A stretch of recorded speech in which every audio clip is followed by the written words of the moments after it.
सर्ववेदान्तसिद्धान्त गोचरं तमगोचरम् गोविन्दं परमानन्दं सद्गुरुं प्रणतोऽस्म्यहम्। वसुदेवसुतं देवं कंसचाणूरमर्दनं देवकी परमानन्दं कृष्णं वन्दे जगद्गुरुम्। कृष्णं वन्दे जगद्गुरुम्।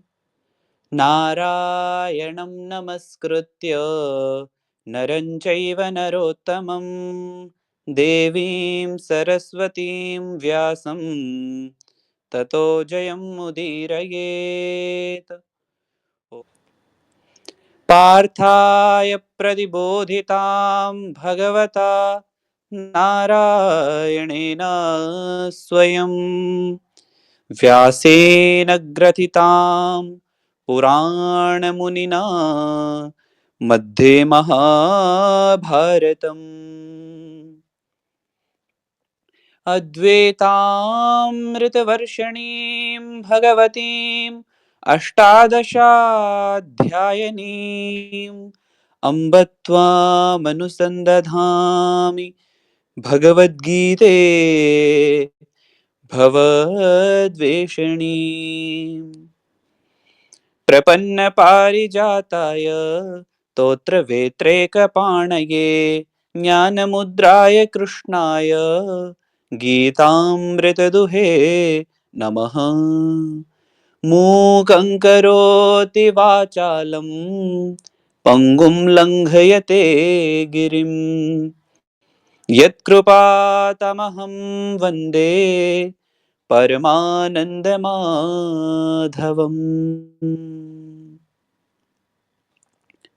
शान्ताकारं भुजगशयनं पद्मनाभं सुरेशं विश्वाधारं गगनसदृशं मेघवर्णं शुभाङ्गं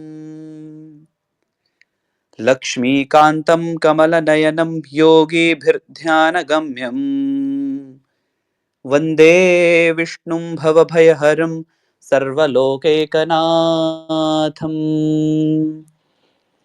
सशङ्खचक्रं सकिरीटकुण्डलं सपीतवस्त्रं सरसीरुहेक्षणं सहारवक्षस्थलकौस्तुभश्रियं नमामि विष्णुं शिरसा चतुर्भुजं शुक्लाम्बरधरं विष्णुं शशिवर्णं चतुर्भुजं प्रसन्नवदनं ध्यायेत् सर्वविघ्नोपशान्तये। व्यासाय विष्णुरूपाय व्यासरूपाय विष्णवे नमो वै ब्रह्मनिधये वासिष्ठाय नमो नमः। नमोऽस्तु ते व्यासविशालबुद्धे फुल्लारविन्दायतपत्रनेत्र येन त्वया भारततैलपूर्णः प्रज्वालितो ज्ञानमयः प्रदीपः। कृष्णाय वासुदेवाय देवकीनन्दनाय च नन्दगोपकुमाराय गोविन्दाय नमो नमः। कृष्णाय वासुदेवाय देवकीनन्दनाय च नन्दगोपकुमाराय गोविन्दाय नमो नमः। कृष्णाय वासुदेवाय देवकीनन्दनाय च नन्दगोपकुमाराय गोविन्दाय नमो नमः।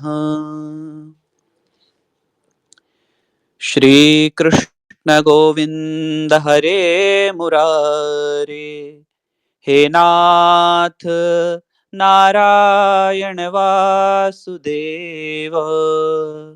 श्रीकृष्ण गोविन्द हरे मुरारे, हे नाथ नारायण वासुदेव।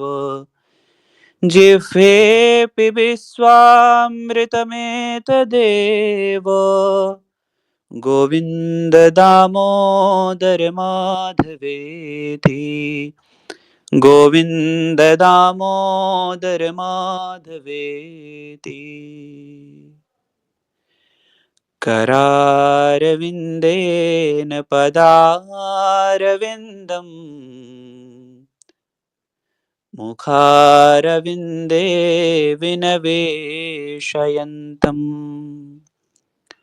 वटस्य पत्रस्य पुटे शयानम् बालं मुकुन्दं मनसा स्मरामि बालं मुकुन्दं मनसा स्मरामि हे कृष्ण हे यादव हे सखेति गोविन्द दामोदर माधवेति गोविन्द दामोदर माधवे श्री कृष्ण गोविंद हरे मुरारे हे नाथ नारायण वासुदेव जिह्वे पिबेस्वामृतमेतदेव गोविन्द दामोदर माधवेति गोविन्द दामोदर माधवेति।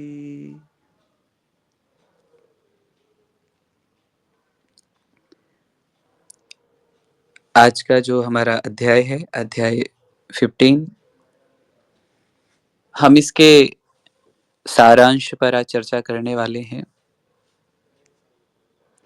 हमने इस अध्याय के एक एक श्लोक को भली भांति समझा, जानने का प्रयास किया। इस अध्याय में विशेष रूप से जो कहा गया क्षर, अक्षर और परमात्मा माने पुरुषोत्तम, इन तीनों के विषय में ही मुख्य रूप से कहा गया है। अतः इस अध्याय का नाम ही है पुरुषोत्तम योग। पुरुषोत्तम कौन है? जो पुरुषों में उत्तम है। अब पुरुष कौन है? पुरेशेते इति पुरुषः। पुरेशेते इति पुरुषः अर्थात इस पुरी में जो शयन करे, किस पुरी में? शरीर रूपी पुरी में जो शयन करता हो वही पुरुष है, अर्थात पर ब्रह्म, वही परमात्मा। क्षर माने नाशवान संसार, अक्षर माने ब्रह्म, और जो इनसे भी परे माने वही है पुरुषोत्तम। हम यदि बात करें, नदियां बह रही हैं, संपूर्ण नदियों का जल इस प्रकार वेग से बह रहा है समुद्र की ओर,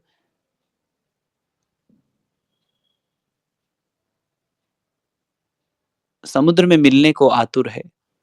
ठीक इसी प्रकार ये आत्मा अपने जो प्रियतम है परमात्मा, उसमें मिलने को आतुर रहती है।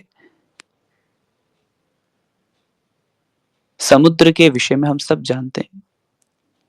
कोई कहे समुद्र भी तो बहुत सारे हैं, किंतु जल तो एक ही है, सब जगह जल एक है। अतः ये जल अलग है, नदियों में बह रहा है, किंतु अंततोगत्वा मिलना समुद्र में ही है। इसी प्रकार भगवान ने इस अध्याय में क्षर माने संसार, अक्षर माने वह जीवात्मा, और पुरुषोत्तम माने जो पुरुषों में उत्तम है, इसका वर्णन किया। भगवान अर्जुन से कह रहे हैं इस अध्याय में, क्योंकि हम इसका आज पूरा सारांश ले रहे हैं, तो भगवान इस अध्याय में अर्जुन को समझा रहे हैं कि पहले ही आरंभ होता है, तेहि ते कछु गुण दोष बखाने, संग्रह त्याग न बिनु पहचाने। जब तक जीवन में त्याग नहीं आता, जब तक जीवन में धैर्य नहीं है, जब तक जीवन में समर्पण नहीं है, तब तक हम वहां तक पहुंच ही नहीं पाते। जब सम्मोह से रहित हो जाते हैं,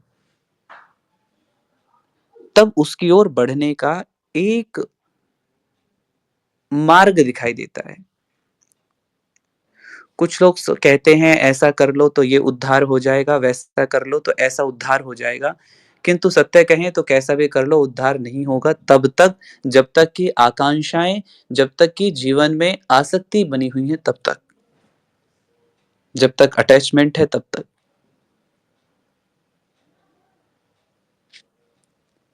ये अटैचमेंट होना कहाँ चाहिए? प्रश्न ये आता है।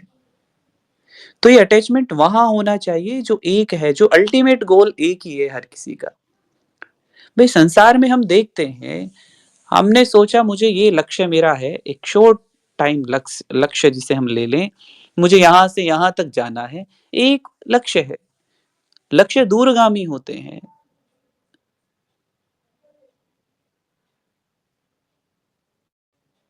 अर्थात जीवन का उद्देश्य तो यही है कि हमारा जन्म इस संसार में किस लिए हुआ है, उस कर्तव्य कर्म को करते हुए हमारा जन्म हुआ ही उस परम तत्व में लीन होने के लिए है। अब ऐसा नहीं है कि सारे काम छोड़ दीजिए और परमात्मा में लीन होने के लिए चलिए ध्यान में बैठते हैं। कर्तव्य कर्मों को करते हुए उस एक का ही चिंतन यदि करते रहें तो। जैसे कि भगवान पहले ही कहते हैं कि ये जो की ओर जड़ वाला संसार कैसे संसार को एक वृक्ष की तरह भगवान ने बताया। संसार एक वृक्ष है, पर कैसा वृक्ष है? ये पीपल का वृक्ष इसको बताया कि ये ऐसा वृक्ष है जिसकी जड़ें तो ऊपर है, फुलंगने इसकी नीचे हैं। पत्तियाँ नीचे की ओर हैं और जड़ ऊपर की ओर है।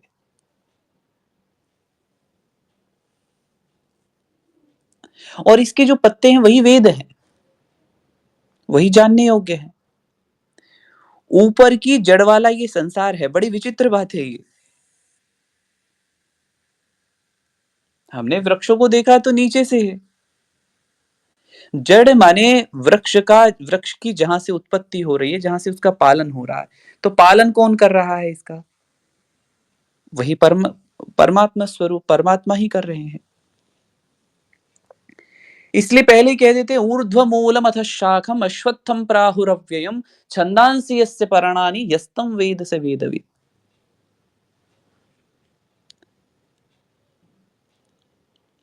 हम देख सकते हैं ये शरीर, जन्म, मृत्यु इसकी अविरल धारा में प्रवाहित हो रहा है।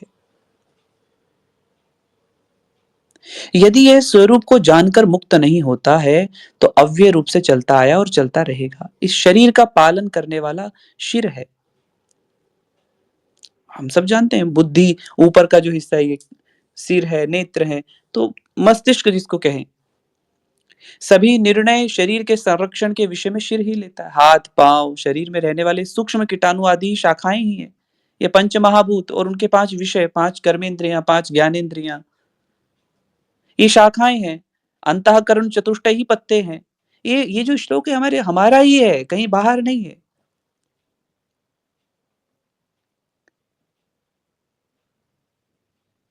ये जो शिर है, जो ऊपर का भाग है, जड़ है, ऐसे मानिए।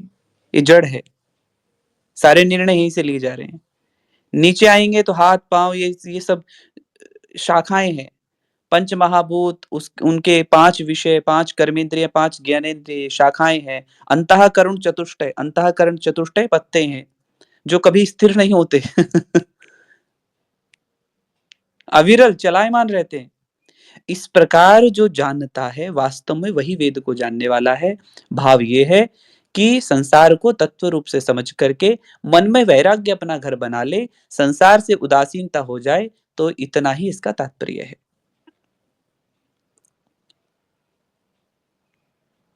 संसार वृक्ष की शाखाएँ ऊपर और नीचे की ओर फैली है। गुणों से बढ़ने वाले विषय ही इसकी कोपलें हैं। अब ये एक वृक्ष का ही वर्णन हो रहा है, आप ऐसे समझते जाइए। मनुष्य को कर्मों से बांधने वाली जड़ें नीचे की ओर व्याप्त हैं। पहले कहा कि जड़ें ऊपर की ओर हैं, अब नीचे की ओर है। यानी कि इसकी जड़ें ये अनंत हैं।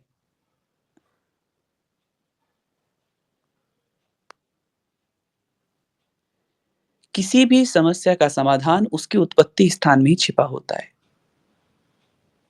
जहाँ गाँठ होगी, वहीं खुलेगी।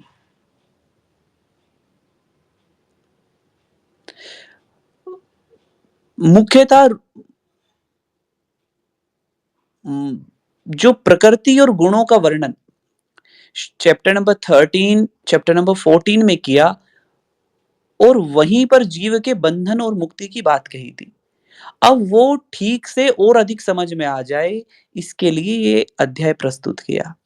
हम जो पढ़ते हैं उतना ध्यान नहीं रहता है, लेकिन जब उसी ना कहानी पर हम कोई नाटक देखते हैं तो हर एक बात बड़ी ध्यान में रहती है। अरे वो किस्सा है, वो कहानी है, मेरे साथ ऐसी घटना घटित हुई थी, ऐसा सब याद है। उसी प्रकार हम इस संसार में गुण, कर्म और उसकी फलाशक्ति में बंधे हुए हैं। इसी संसार में कर्म का स्वरूप, गुणों का स्वरूप और फल की स्थिरता पर विचार करके उसका तत्व का खोज करके ही हम मुक्त हो सकते हैं। इसलिए कर्म का तत्व की खोज चतुर्थ अध्याय में कराया गया, गुणों का चैप्टर नंबर 14 में, फल का परिणाम भी पीछे कराया। अब इससे केवल याद दिलाया जा रहा है कि आपको करना क्या है, ताकि हम इस अथाह संसार समुद्र की था पा सकें और सहज में ही ज्ञान की नौका में बैठ करके पार हो सकें। इस संसार का जो रूप दिखता है वैसा विचार करने पर उपलब्ध नहीं होता। इस संसार में जो दिख रहा है वो वैसा है नहीं। इसका ना अंत और ना आदि, और इसकी प्रतिष्ठा भी स्थिरता, उसमें भी स्थिरता नहीं दिखती है। ये जो अश्वत्थ वृक्ष की जड़ें हैं ये बहुत मजबूत हैं। असंग रूपी शस्त्र द्वारा ही इनको काटा जा सकता है। अनअटैच्ड होकर के ही काटा जा सकता है, अन्यथा नहीं। ये तो हम सब जानते ही हैं। हम सबको पता है कि संसार में कोई यदि आज राजा है तो वह कल नहीं है। ऐसा निश्चित नहीं है कि हर बार वही राजा बनेगा। सत्ता आती जाती रहती है, बदलती रहती है। स्थिरता नहीं है।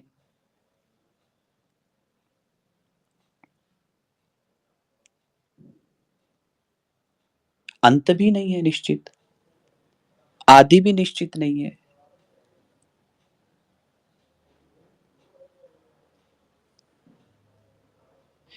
कारण क्या है? ये मन को मोहित करने वाला संसार दिखता है, आकर्षित करता है। लगता है कि जीवन मात्र इन सुंदर-सुंदर भोगों के लिए ही मिला है। ऐसा सोचते ना, खाओ, पियो, ऐश करो, घूमो, फिरो, यही तो जीवन है। कुछ लोग ऐसे ही कहते यही तो है जीवन, आए इसलिए हैं। धन है, पुत्र है, मान है, सम्मान है, सभी अनुकूल परिस्थितियाँ, यही तो स्वर्ग है। उपासना करो तो स्वर्ग आदि लोकों के दिव्य भोग इत्यादि को जो हम रमणीय बुद्धि से देखते हैं, तो तब तो सब ठीक दिखता है। लेकिन जब विचार करो तब ये भी अभी अविचार पूर्वक सुंदर देखा गया तो मात्र दिखावा है। दिखाऊ फूल जैसी सुगंध,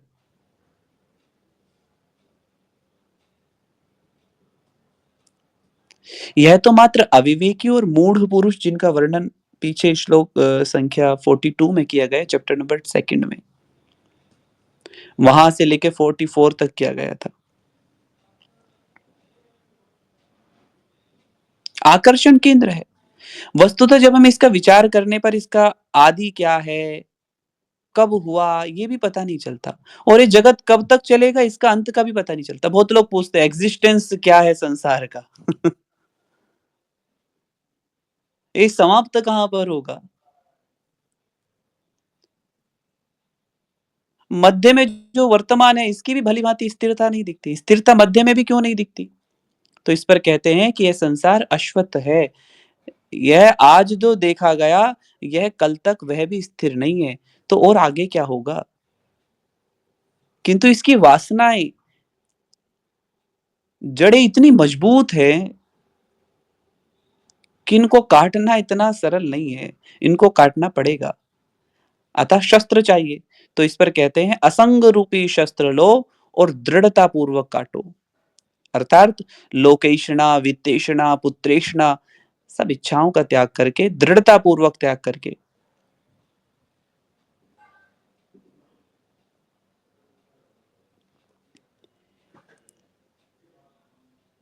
अब एक बात और आती है, यदि इन सबको खत्म कर देंगे तो परिवार कैसे चलेंगे? गृहस्थ जीवन कैसे चलेगा? प्रश्न ठीक है। तो फिर बात आती है कर्तव्य की। अपने कर्तव्य कर्मों को करते हुए, अतः उसे पूरा करो। अब कोई कहे नहीं पहले कर्तव्य पूरा कर देता हूँ और बाद में इच्छाओं का त्याग करूँगा, तो ऐसे तो जीवन पूरा निकल जाएगा और आप कभी अ, मुक्त हो ही नहीं पाएँगे। इस जीवन में जीते जी ही मुक्ति है, मरने के बाद मुक्ति नहीं है। जीते जी ही मुक्ति है और यही मुक्ति है कि जब आप अपने कर्तव्य कर्मों को करते हुए बंधनों से मुक्त हो जाएँ। ये वह कल तक रहने वाला नहीं है, इसलिए जो भी करना है उसे आज ही करो, विलंब ना करो। हम इस उधेड़-बुन में लगे रहते हैं, अभी तो सारा जीवन पड़ा है।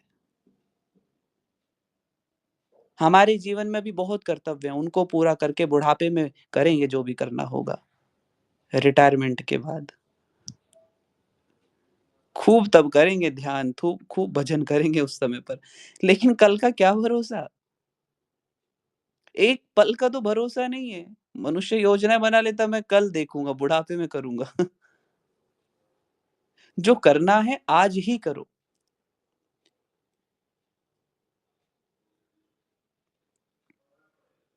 वैराग्य क्षणिक नहीं होना चाहिए। आत्मा से बढ़कर कोई किसी का प्रिय नहीं होता। जिसने जीते जी इसकी प्राप्ति नहीं की या अपने सामर्थ्य के अनुसार प्रयत्न नहीं किया, तो वह एक बहुत स्वर्णिम बहुत बड़ा स्वर्णिम अवसर खो देता है। अतः तत्काल इस संसार आसक्ति का त्याग करके आगे बढ़ जाने की अनुमति ऐसे दे रहे हैं भगवान, ये भाव है।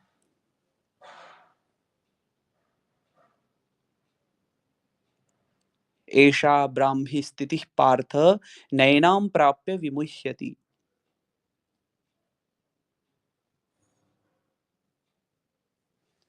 उस पद की खोज करो, भगवान अर्जुन को कह रहे हैं, उस पद की खोज करो, जिस मार्ग में जाकर पुनः वापस नहीं होते, जिससे अनादि काल का प्रवृत्ति का विस्तार हुआ है, उस आदि पुरुष की शरण ग्रहण करो। उस आदि पुरुष की शरण में जाओ, उस परम तत्व की शरण में जाओ, जहाँ से जाने के बाद पुनः वापसी नहीं है।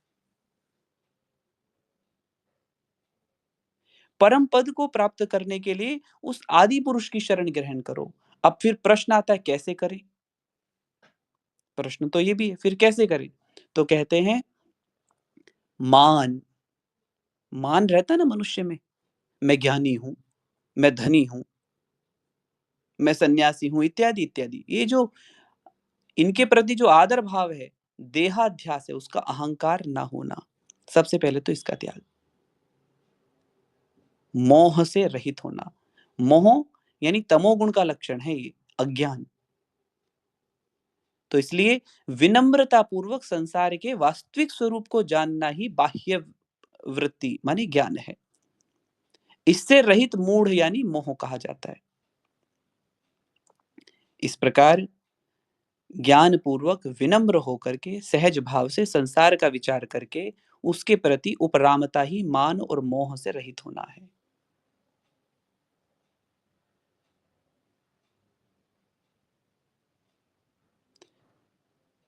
जो साधन हमारे स्वरूप का ज्ञान करा दे, आत्म साक्षात्कार करा दे, वह साधन अध्यात्म के नाम से कहे जाते हैं।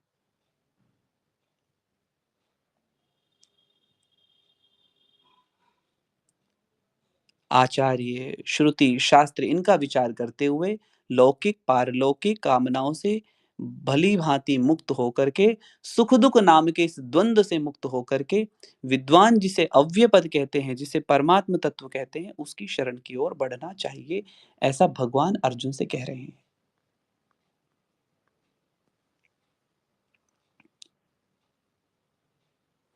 फिर एक बात और आती है, इस अविनाशी पद की ओर जिसकी ओर बढ़ने के लिए भगवान कह रहे हैं, जिसकी ओर कहा जा रहा है कि इस अविनाशी पद की ओर बढ़ो, जो परम मोक्ष का धाम है, ये कहिए कि जो जीवन का लक्ष्य है, वो अविनाशी पद है कैसा? क्या है वो अविनाशी जिसका कभी नाश नहीं।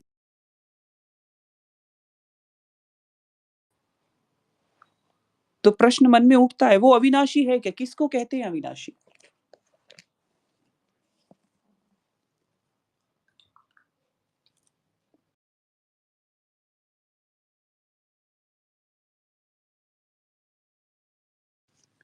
प्रश्न भी स्वाभाविक है कि उस अविनाशी का स्वरूप कैसा है? तो इस पर भगवान कहते हैं कि सूर्य, चंद्रमा, अग्नि उस परम आत्म स्वरूप ज्योति को प्रकाशित नहीं कर सकते। ये जो आप देख रहे हैं ना, सूर्य दिखाई देता है, चंद्रमा दिखाई दे रहा है, अग्नि दिखाई, ये भी उसे प्रकाशित नहीं कर सकते हैं। और आत्म स्वरूप को जानने के बाद जहां जाकर संसार में वापस नहीं लौटता, वही तो मेरा परम धाम है।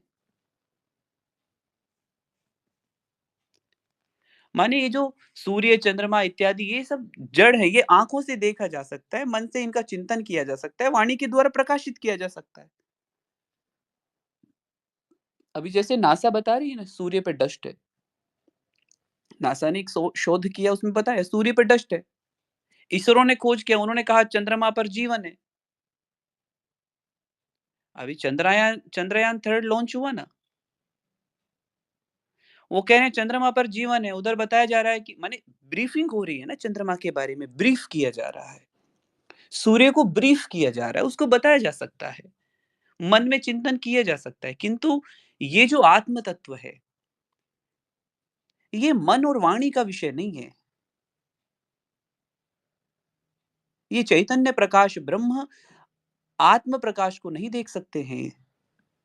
इसलिए विराट रूप को देखने के लिए भगवान ने अर्जुन को दिव्य नेत्र दिए थे, ये हम सब जानते हैं। दिव्यम ददामि ते चक्षुः।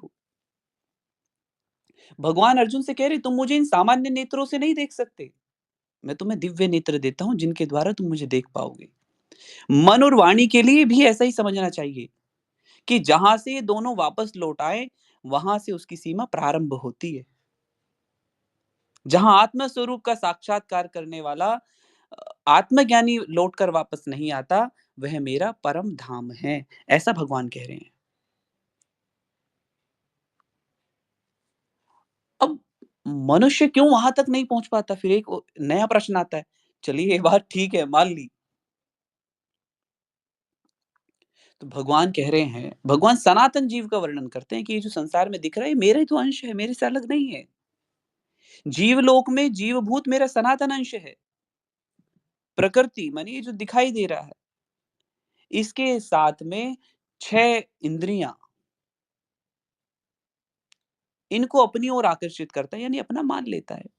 ये जो जीव है नहीं इसका ये सब।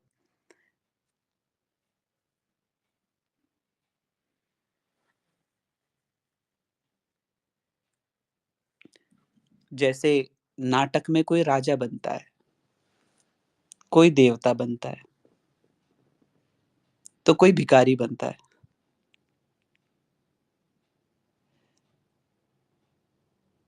उसी भाव से वो अपना रोल प्ले करता है। कोई राजा बना हुआ तो वो अपने रोल को बहुत अच्छे से प्ले करेगा, एकदम राजा वाली फीलिंग के साथ में। कोई देवता बना हुआ तो उसी एकदम कॉस्ट्यूम में आएगा, वैसे देवताओं वाली में, और वैसे ही दिखाई। कोई भिखारी बन रहा है तो उससे वो भी उसी तरह का रोल प्ले करेगा।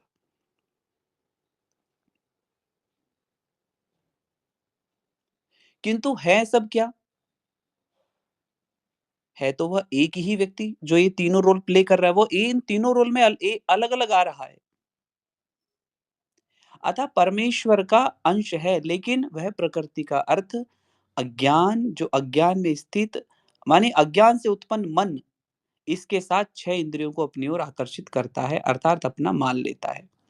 चैप्टर नंबर 7 के श्लोक नंबर 5 में भी भगवान ने कहा था, जीव भूताम महाबाहो ययेदम धार्यते जगत।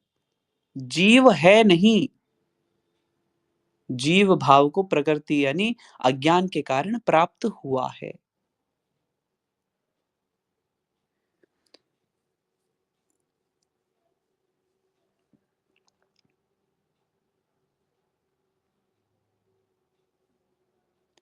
ईश्वर अंश जीव अविनाशी।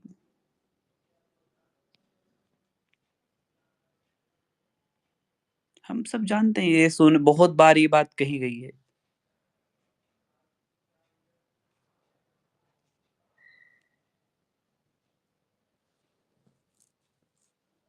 नाटक के पात्र की भांति वैसे ही कर्म भी करता है। अभी नाटक की बात हो रही थी ना। अब ये जो शरीर में स्थित इंद्रियाँ, ये इनको आकर्षित क्यों करता है? अब ये जो 6 इंद्रियाँ आकर्षित हो रही हैं, आकर्षित क्यों होती हैं? तो आकर्षित होते हैं इसलिए, जब देह का स्वामी जो जीव है, ये शरीर को छोड़ कर के दूसरे को जब प्राप्त करता है, जैसे वायु, गंध, इनके स्थान से गंध को अपने साथ ले जाती है, वैसे ही इन 6 इंद्रियों को पकड़ कर के कौन लेके चला जाता है? एक बात आती है,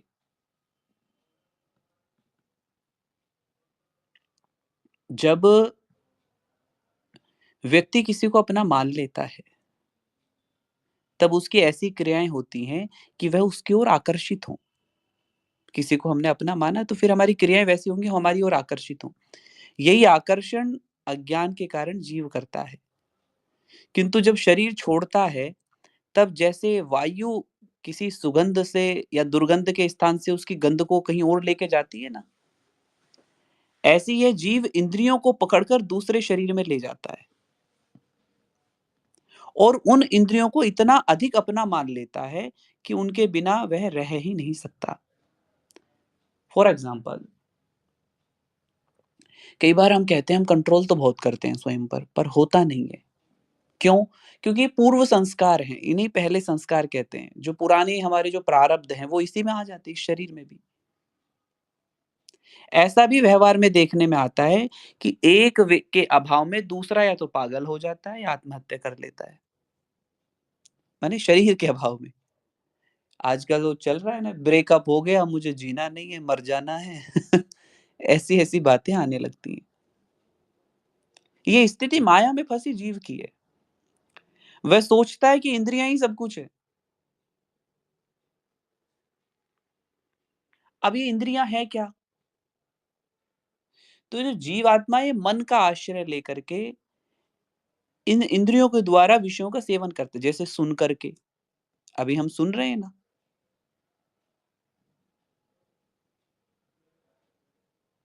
सुन करके, बोल करके, देख करके, सूंघ करके, चख करके व्यक्ति इन विषयों को ग्रहण करता है। सुन कर के ही तो बताएगा ये बात अच्छी है या गलत है या बेकार है या नहीं है। देख कर के कहेगा हाँ, ये ठीक है या नहीं है। मन इंद्रियों का स्वामी है। अतः मन के बिना इंद्रियाँ भी उस विषय का भोग नहीं सकती हैं। इसलिए मन ना होने पर विषयों की अनुभूति नहीं होगी। इसलिए 5 ज्ञानेंद्रियों का आश्रय लेकर के उस विषय का भोग का आनंद लेता है। जैसे स सुन करके मधुर शब्द, देख करके चक्षु से सुंदर रूप का, स्पर्श से स्त्री का इत्यादि, त्वचा का, पुरुष का, जिह्वा से विभिन्न रसों का, नाक से गंध का आनंद लेता है। अब यहाँ पे ज्ञानेंद्रियों के बारे में क्यों कहा? कर्मेंद्रियों के बारे में क्यों क्यों नहीं कहा? क्योंकि कर्मेंद्रियाँ फिर इसी के अनुसार काम करने लगती हैं। जैसे ज्ञानेंद्रियों ने सोचा है, जैसे ज्ञानेंद्रिय आनंद ले रही है, कर्मेंद्रियाँ उसमें लीन हो जाती हैं ऑटोमैटिकली। इस प्रकार जीव भोग आसक्त होकर के और फिर इन्हीं के वशीभूत हो जाता है और विभिन्न योनियों में भ्रमण करता रहता है।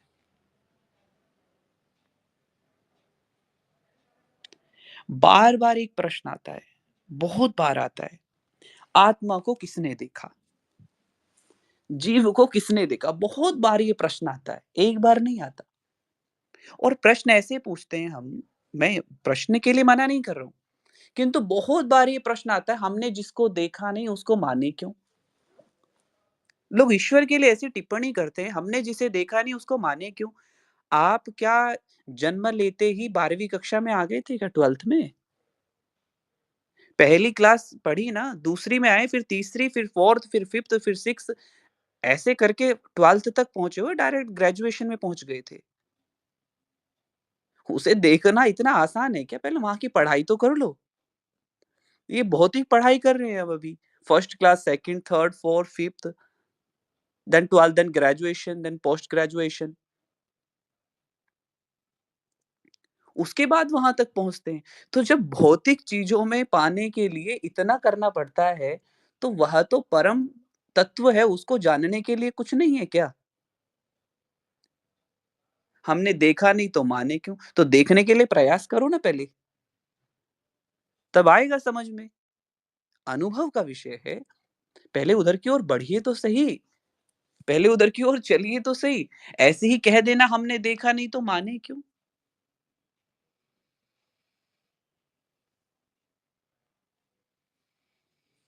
ऐसे इस प्रकार से इस अब कौन देखता है? अत्यंत मूढ़ता माने अत्यंत अंधकारमय अज्ञान को जो प्राप्त हो चुके हैं, जिनके अंदर अंधकार ही भरा हुआ है, जिन्हें कुछ दिखता ही नहीं है, वे विमूढ़ हैं। यह देवी गुणमयी अत्यंत दुर्लंघ प्रभु की माया है, जो वस्तु जैसी दिखती है वैसी नहीं हो सकती। इसी बात को भगवान ने स्वयं को न जानने वालों के लिए कहा है, अल्पमेधसाम अबुद्धया मूढ़ोयम अल्प बुद्धि बुद्धिहीन। ये मूढ़ हैं, मूर्ख लोग हैं। ये मूर्ख मूढ़ लोग मुझे शरीर वाला मानते हैं। ऐसा मैं नहीं कह रहा हूँ, भगवान कह रहे हैं कि ये मूर्ख मूढ़ लोग मुझे शरीर वाला मानते हैं। चैप्टर नंबर 9 के श्लोक नंबर 11 में। मैंने नहीं कहा ऐसा कुछ भी। ये भगवान कह रहे हैं इस बात को। कुछ लोग कहते हैं कृष्ण जी तो भगवान थे, वो सॉरी वो तो एक शरीर था, वो तो एक मनुष्य ही तो है। किंतु जिसने उस तत्व को जान लिया है, उसके बारे में आप क्या कहेंगे?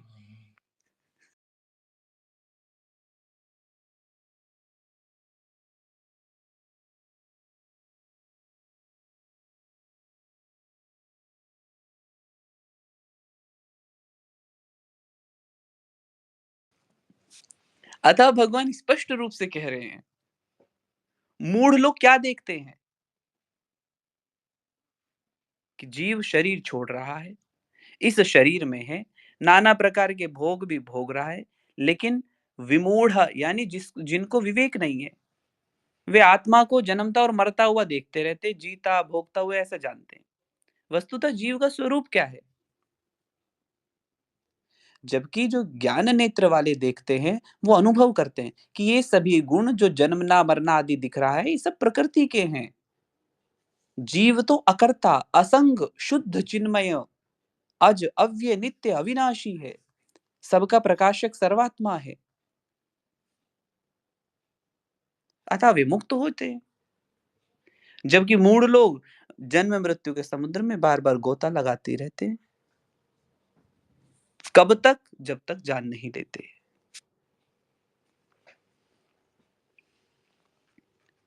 अब क्योंकि अब जाने कैसे, तो फिर एक बात आती है। अब प्रयास करेंगे तभी तो इस मार्ग की ओर बढ़ेंगे। प्रयत्नशील योगी आत्मा में ही इसे देखते हैं, और जिनका चित्त शुद्ध नहीं है, जिनके चित्त में बार-बार संशय बने हुए हैं, चित्त में पवित्रता नहीं है, वे इसे कैसे देख सकते हैं? वे इसको कैसे अनुभव कर सकते हैं? वो तो नहीं कर पाएँगे।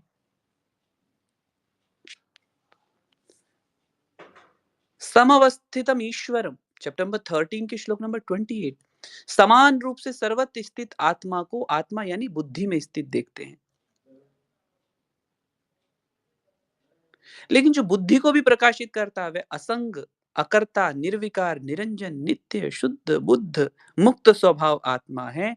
ऐसा ज्ञान नेत्र वाले शुद्ध चित्त निरंतर आत्म अनुसंधान करने वाले देखते हैं। किंतु जिनका चित्त शुद्ध नहीं हुआ, ऐसे जो विषयों में लगे रहते हैं, वो क्या देखेंगे? इसे भगवान कहते हैं सावधान हो जाओ, सावधान होकर के देखो।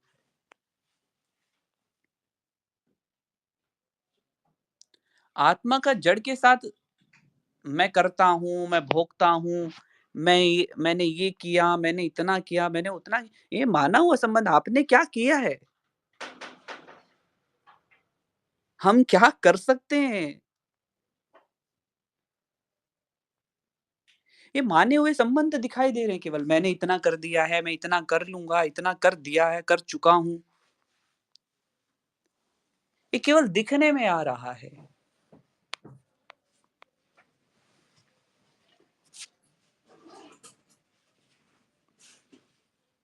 जबकि ज्ञानी अकर्ता आदि रूप में आत्मा को जान करके मुक्त हो जाते हैं। ये भाव है।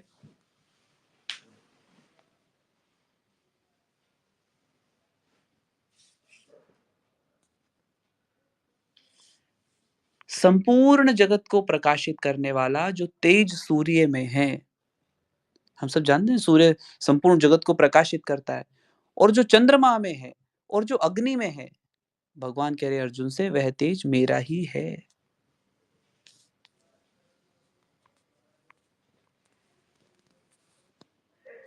पृथ्वी और प्राणियों में प्रवेश करके अपने तेज से मैं धारण करता हूं,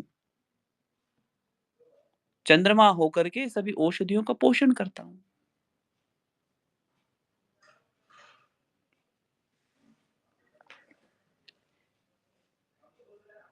मैं ही शरीर का आश्रय लेकर प्राण और अपान से युक्त होकर के शरीर में अन्न को पचाता हूं।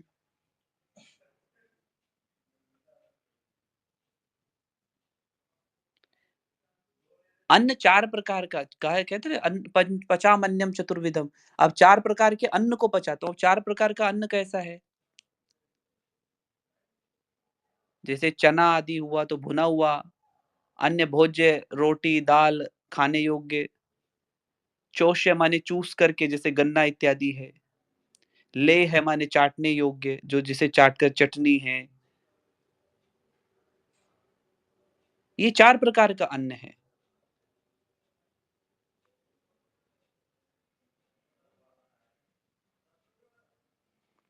चैतन्य आत्मा वह चाहे जीव रूप बन जाए या ब्रह्म रूप, दोनों उपाधि मुक्त होकर एक ही है, यही विशेष बात है। भगवान कह रहे हैं कि सबके हृदय में भली भांति बैठकर मेरे द्वारा ही स्मृति और अपोहन किया जाता है। सभी वेदों के द्वारा मैं ही जानने योग्य हूं।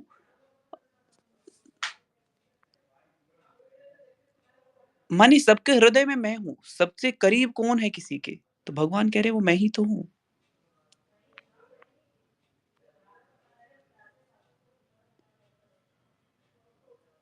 चैप्टर नंबर 10 के श्लोक नंबर 17 में भगवान ने कहा, वृष्टि नाम वासुदेवोस्मि पांडवानाम धनंजय।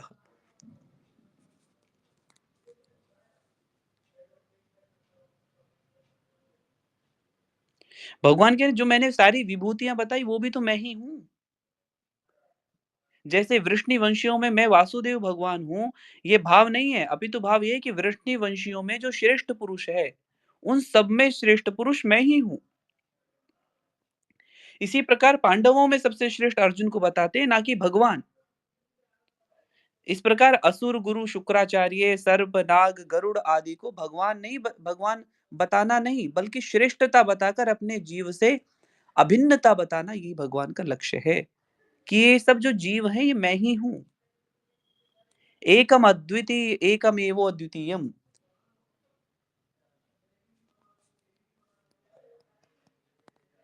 इस संसार में दो प्रकार के पुरुष कहे गए हैं, क्षर और अक्षर, जिसकी हमने चर्चा की।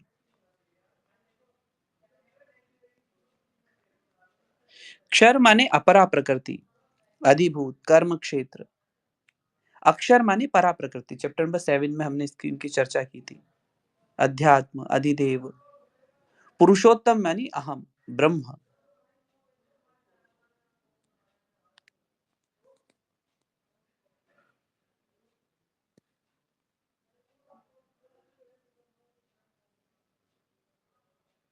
जीव ब्रह्म आत्मा परमात्मा उपाधि से भिन्न कहा गया है। वस्तुतः उपाधियों का नाश हो जाते हैं, हो जाने पर अस्थि मात्र कही जाने वाली सत्ता मात्र शेष बचती है।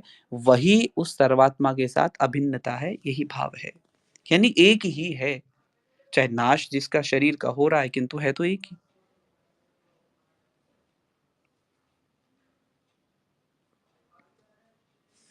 भगवान कह रहे हैं कि मैं ही सबका भरण-पोषण करने वाला हूँ, मैं ही धारण करने वाला हूँ।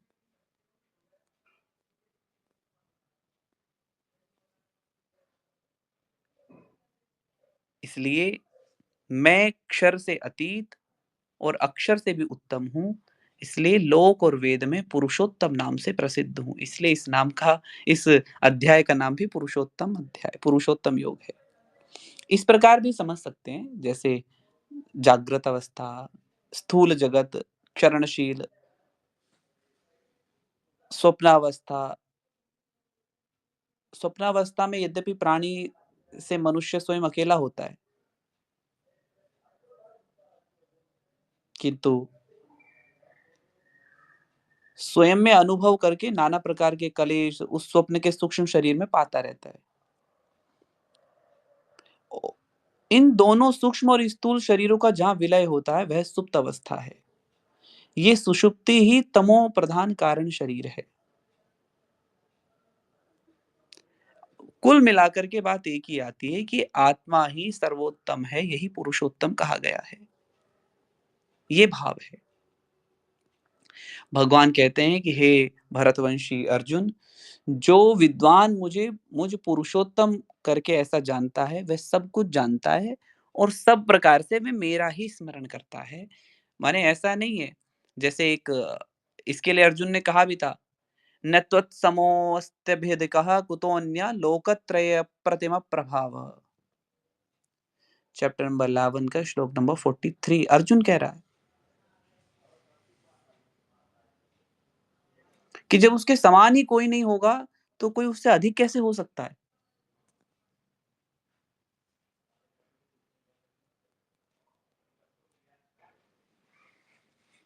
जब सर्ववित हो जाता है, तब जब सर्ववित हो जाता है, तब वह सर्वभाव से को प्राप्त हो जाता है। सर्वात्मा हो जाता है। ऐसा भाव है। खाना, पीना, उठना, चलना, बोलना, सब क्रियाएँ उसी में होने लगती हैं। फिर उसकी सारी क्रियाएँ एक ही से जुड़ने लगती है, जो कि परम तत्व है, उसी से। फिर उसकी कोई भी क्रिया बाह्य नहीं होती।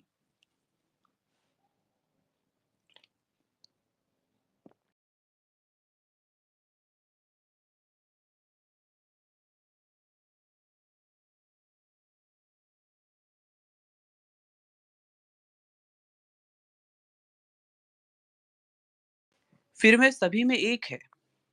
एक ही ब्रह्म हर किसी में है। मूर्ति में भी वह मुझे ही देखता है, या ध्यान में हूँ, तो भी मुझे ही देखता है।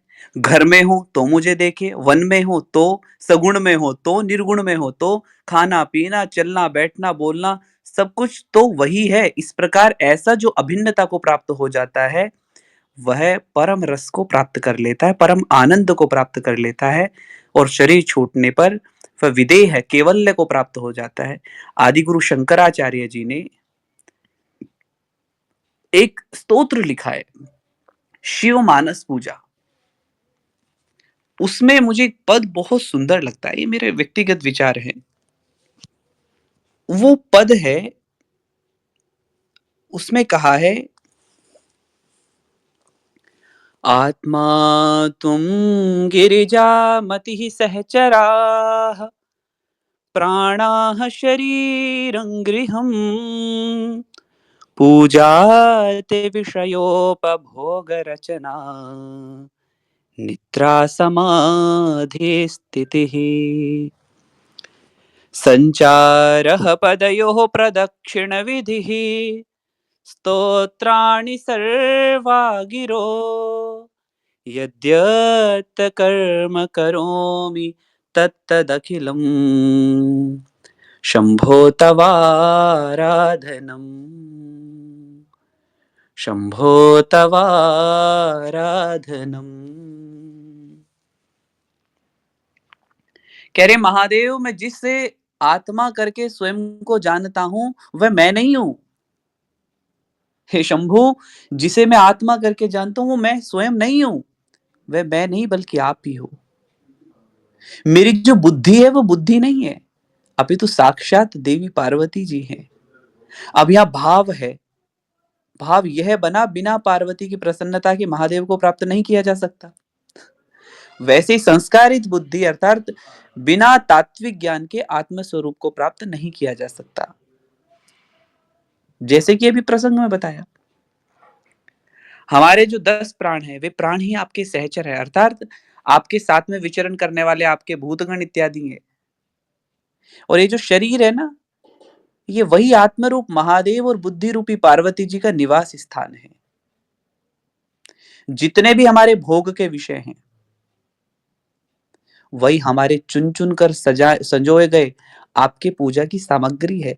और अब मैं जो सोता हूं, मेरा सोना थोड़ी ना है, मैं सोता नहीं हूं, वही आपके ध्यान के निमित्त मेरी समाधि की स्थिरता है। वो मैं समाधि में जाता हूँ, सोता नहीं हूँ।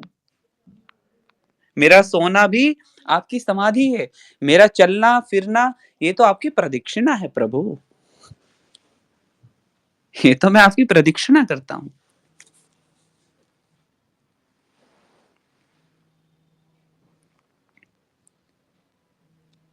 जो कुछ भी मैं बोलता हूं, मेरे द्वारा कुछ भी बोला जा रहा है, ये वही वाणी आपकी स्तुति करती है।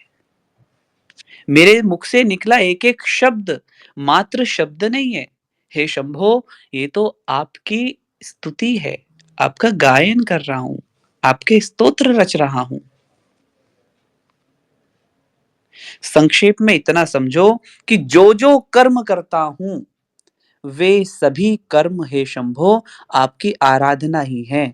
यही सर्वभाव है, यही सर्वज्ञता है, यही भजन है। इस प्रस्तुत प्रसंग का लक्ष्य भी यही है।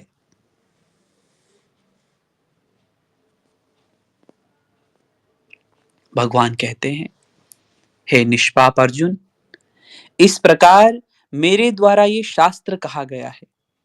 हे भरतवंशी, इसको जान करके बुद्धिमान कृतकृत्य हो जाता है।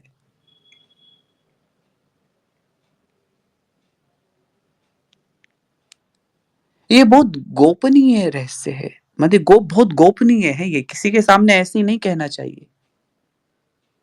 कोई एक आध ही है जो इसको समझ पाता है, बाकियों के तो समझ में आता ही नहीं है ये। ऐसा मैं नहीं कह रहा हूं, ऐसा भगवान कह रहे हैं स्वयं कि ये गोपनीय है। एक आध की समझ में ही आता है, सबकी समझ में नहीं आएगा जल्दी से, किसी को संशय भी हो सकते हैं। तो एक कृपा की बात है, जिस पर कृपा हो जाए उसको समझ में आ जाए। और इतनी शीघ्रता से भी नहीं आएगा, प्रयास तो करना पड़ेगा।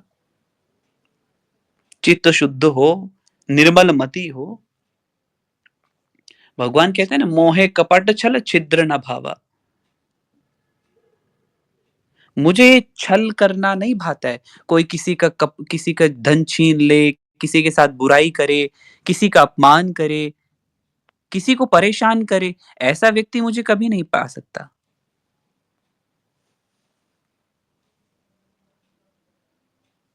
मोहे कपट छल छिद्र न भावा।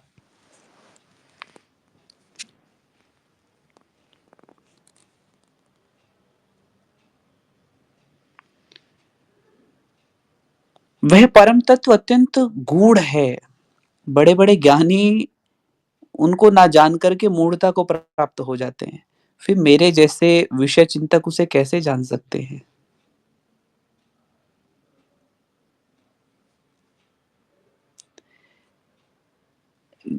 ये पुरुषोत्तम अध्याय जो है यहीं पे पूर्ण होता है। बस एक ही बात कहना चाहता हूं अंत में कि ये बहुत गूढ़ रहस्य हैं। इनको समझ पाना और वाणी के द्वारा इनको समझा देना बहुत बड़ी बातें हैं। ये इतना आसान नहीं है, इतना सरल नहीं है जितना हम समझ लेते हैं।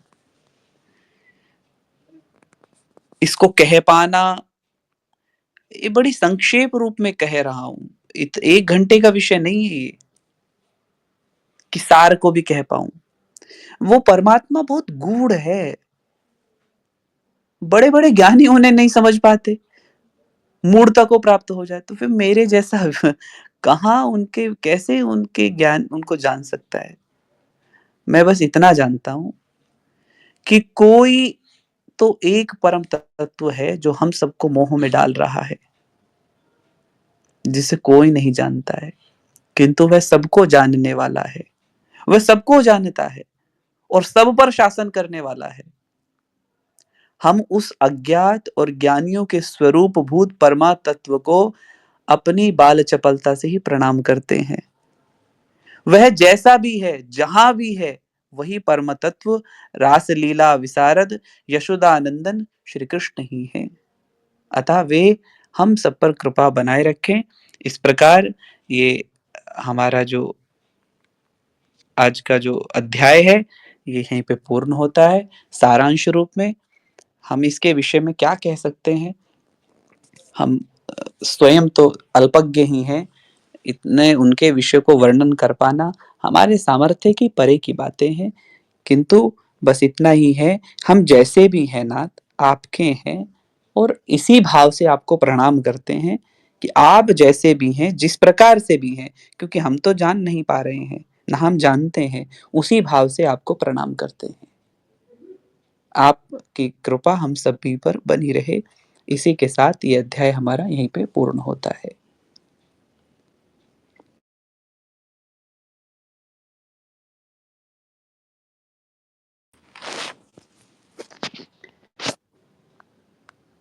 माधवी जी।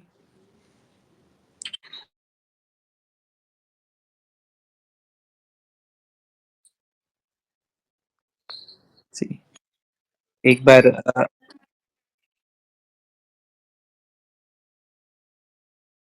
नहीं, इस अध्याय के लिए एक 1 घंटा, 1.5 घंटे में इस अध्याय को कह पाना ये सरल कार्य नहीं है। मैं स्वयं इस बात को कह रहा हूँ। 20 श्लोक हैं और 20 घंटे भी कम है। 20 श्लोक और 20 डेज़ भी कम है इस अध्याय का वर्णन करने के लिए। क्योंकि उस परम तत्व का वर्णन नहीं किया जा सकता। वो वाणी का विषय नहीं है। वो इन सबसे परे है।